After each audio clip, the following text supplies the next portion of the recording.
You're listening to the Monday Night Community Show with me, Daniel. We are talking to Graham Cottington from the British Transport Police. We're covering cycle theft and car crime. Graham, what sort of advice can help us when parking our cars?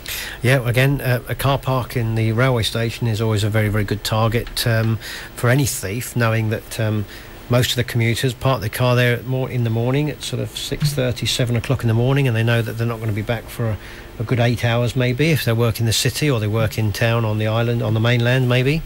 So just a few guidelines really to help keep the vehicle safe and secure whilst it's parked. Always look for a car park with a park mark sign. These are blue signs, and these are designated car parks that have complied with specific measures to deter crime and antisocial behaviour, and these are regularly patrolled by not just the police but also by other security firms. Clamping units sometimes come in there, do their own work. Wherever possible, park in a very busy, well-lit area, and if there's CCTV in that area, again, it's just an added bonus for us that we can investigate things. If you can use a mechanical or an electronic immobiliser, that also stands in good stead. Lock the steering, and don't forget to set the alarm. The amount of people that can leave their car, most cars have a fitted alarm now. The car companies are trying to sort of keep on top of it, and when you lock the car, the alarm automatically activates or is put into effect. Never leave valuables in the vehicle. This is one of the biggest heartaches for us. If you leave something within the vehicle that they can see, they will break a window to get into your car. If it's a few pound in the centre console, if they see a few pounds, if they do 10 cars in a day and they get £2 or £3 from each car, it's money in their pocket. It's easy pickings for them. They can be in a car within 3 seconds. So don't leave anything laying on display, particularly between the seats. Lock everything out of sight. Put it in the boot, out of sight. Or if you don't need it in the car, you don't need to use it, then leave it at home. If the stereo has a removable face, and again, this is another big no-no, don't remove it and leave it in the car. Take it with you. If you leave it in the car and they see it's got a removable face, they may break in the car just by chance to see whether it's stuffed under the seat or it's in the glove box. Navigational systems are a big problem with us as well.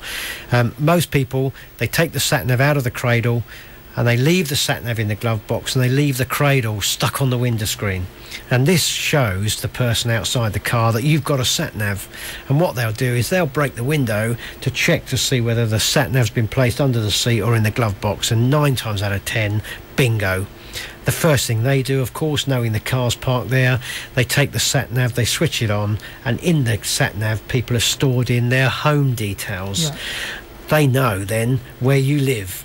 So another big bit of advice is if you do have a sat-nav, don't put your home address in the sat-nav.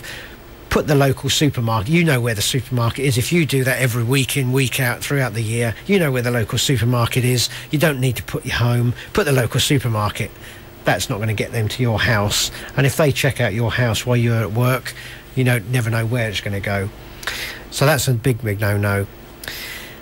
The other thing, of course, is if you do have a sucker or you do have a sat-nav cradle that sticks on your dashboard or on the windscreen, when you have removed it, put it out of sight, take the sat-nav with you, but just wipe away the marks that the suction pad leaves. Again, when the car cools down and the damp, cool mist air hits the windscreen, the big circles appear on the windscreen, and of course they know that you own a sat-nav because it's got the rubber sticker marks. So again, just take 2 minutes when you get out the car, get your hanky or a duster, carry a duster in the car. We give those out free of charge from the BTP, and on there it says all the rules regarding sat-navs. So don't leave anything on the back seat, a coat, a bag, anything that chancers will think there's something in the pocket, there's something in that bag, I'll have a look. And they'll put the window in, break in, and then you've got the damage of repairing the window, you've got the cost of your insurance, and so on. Insurances are not cheap anymore, and they're going up and up.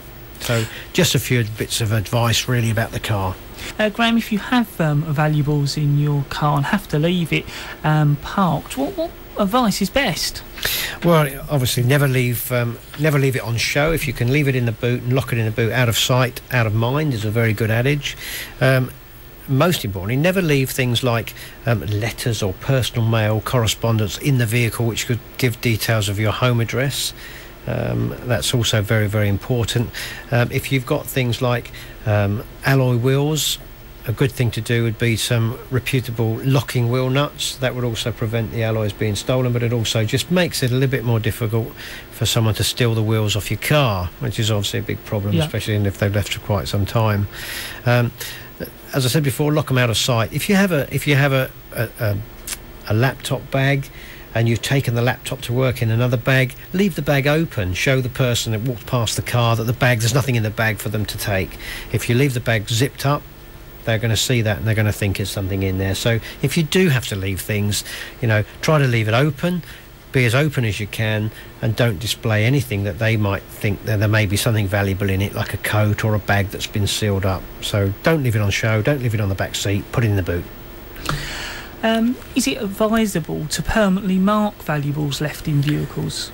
Yeah, it is. Yeah, and we this is something we do quite a lot. We go out to our road shows and we do this quite a lot.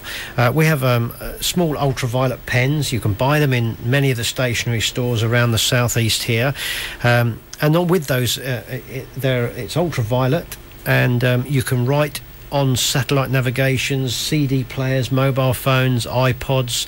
You can write on the inside of them, and what we ask people to do is to write inside their postcode and their house number. That way then, if we ever find that mobile phone or that piece of equipment, we can return it to the person knowing the postcode and the house number. A lot of our officers carry small ultraviolet lights which give off a very, very high density purple or dark blue light, and that shows up the ultraviolet writing. So postcode and house number. Also, I mentioned earlier about the immobilise.com, www.immobilise.com.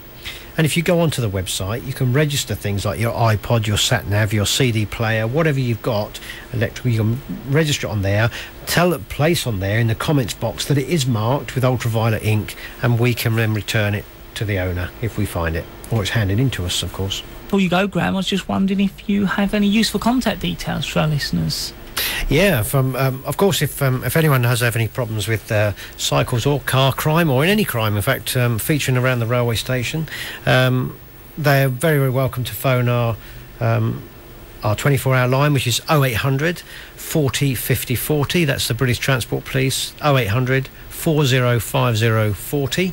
Of course, if they see a crime taking place or they're concerns about what's going on in the station, they can also 999.